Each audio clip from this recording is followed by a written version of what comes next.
Sa dami ng tao. Kaya ako po ay magpapasalamat sa inyo lahat sa suporta rin ng Madam Alma. Isang abisa lang, nandito kayo para sumuporta. Ibig sabihin, talagang panalo na sa inyo si Madam Alma. Maraming salamat po mo. At sa palagay ko naman, si Madam Alma po siguro si Madam Alma po ay walang planong tumakbo sa politika, tumutulong na at kayo nakatikim na no. Bakit po? Dahil nung pandemya, yung inapatigay namin bigas, kung ikaw galing kay Madam Alma. Wala po ako kinit sa pira doon. Meron o wala, lahat kayo ang may bigas. Kaya ibig sabihin, wala pa siya plano sa politika, natulong na. At lalo na po kung ito may tutulong sa mga. Ito, mga inasahan ko po, yung inyong suporta.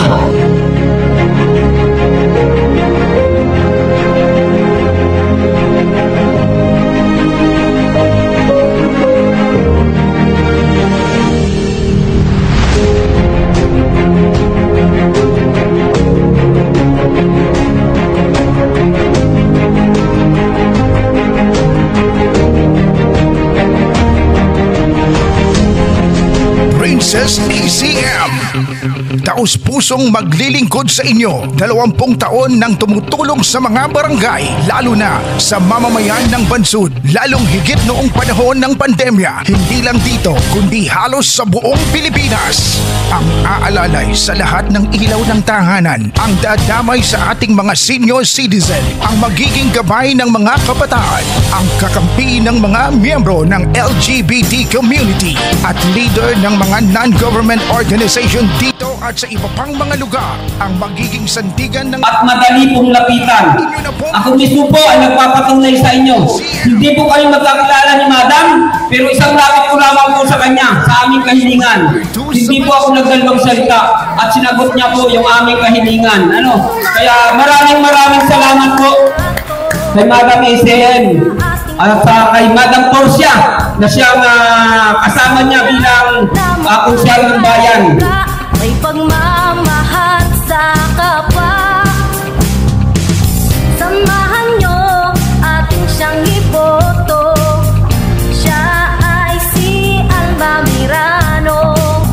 Tuloy-tuloy ang pagunlad ng pansud. Ito siya na handang maglingkod.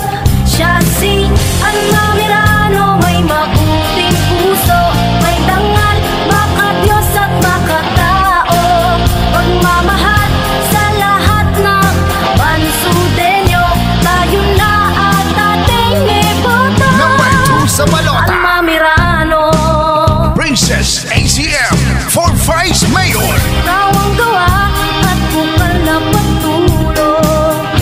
Yan ang kanyang tanging misyon.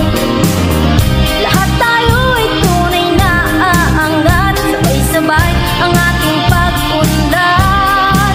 Siya si Alma Mirano. Kaya po, nagpapasalamat po kami sa pamumunuan ng Ninong Kapitan, 10 po ng kanyang mga kasama konsyal, PSW, Barangay Police, mga daycare workers, at sa mga senior citizens. Ganon din po sa lahat po ng taga Barangay Salcedo. Maraming salamat po. Sabi nga ninyo, pag nagkaisa at nagsama-sama, panalo na. Pero yan po ay aasahan namin sa darating ng Mayo 12. Sa Mayo 12 natin, tunay na pagsama-sama at pagkaisa, manabay, maghimok pa tayo ng ibang mga kaibigan.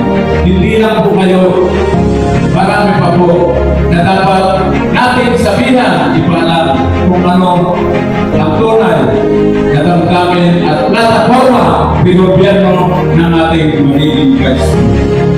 Sabi ko nga po sa inyo, yakap kayo ng tunay na pagmamahal, pagkalinga at pag-intindi sa bawat isa palso ninyo. Lalo higit ay dito at nakikita namin, nakikita ang ating magiging Vice Mayor ng suporta Kaya naman, inuklok natin sa darating na halalan para maibigay ang anumang layunin, anumang mga dapat itulong ng ating magiging Vice Mayor.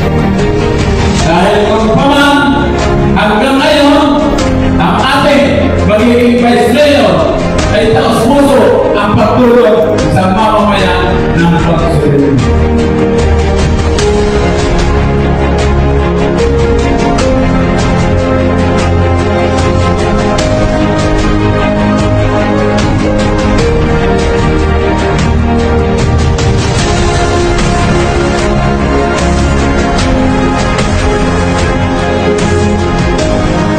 Sabi nga, babae naman. Babaeng may pagmamahal, pagmamalasakit.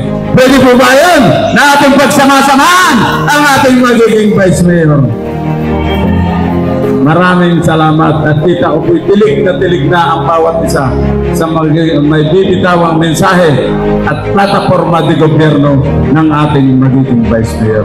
Lahat ay gagawin basta tayo'y nagkaisa, nagkasama-sama sa isang layunin na kung saan ay pakikinabangan ng bawat isang Bansuteño.